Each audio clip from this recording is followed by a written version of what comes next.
বহরমপুরে বিজেপির পথ অবরোধ।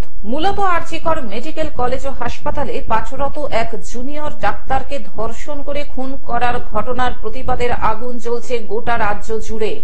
গতকাল পশ্চিমবঙ্গের প্রত্যেকটি এলাকায় বিজেপির পক্ষ থেকে পথ অবরোধ কর্মসূচির ডাক দেওয়া হয়েছে। এই পথ অবরোধ কর্মসূচিতে বহরমপুর শহরের গির্জার মোড় 34 নম্বর জাতীয় সড়ক অবরোধ করে বিক্ষোভ প্রদর্শন করতে দেখা গেল জেলা বিজেপি নেতৃত্বকে।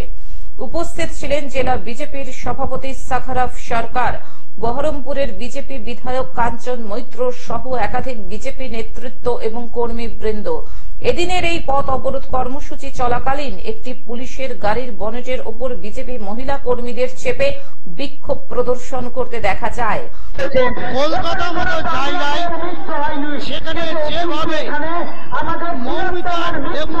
ডাক্তার সেই ডাক্তারের মৃত্যু নষ্ট করলো এবং এর সঙ্গে যা এখনো পর্যন্ত প্রমাণ পাওয়া যাচ্ছে আমাদের যে ধারণা হচ্ছে কিছু ডাক্তার এখানে ইনভলভ হয়ে গেছে, যার প্রথমে রাজ্য বিজেপির ডাকে গোটা জেলাতেই আজ আমরা রাস্তা অবরোধ করেছি।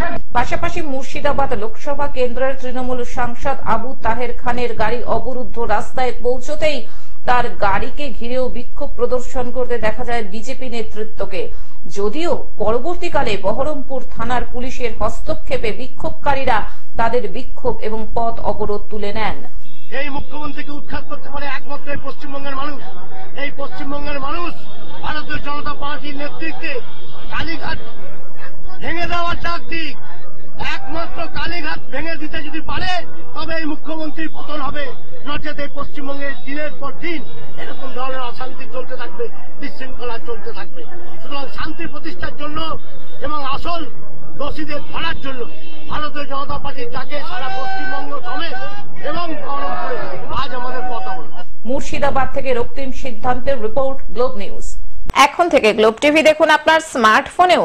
গুগল প্লে স্টোর অথবা অ্যাপল স্টোর থেকে ডাউনলোড করুন গ্লোব টিভি লাইভ অ্যাপ। এছাড়াও জিও টিভি অ্যাপ থেকেও দেখুন গ্লোব টিভি লাইভ।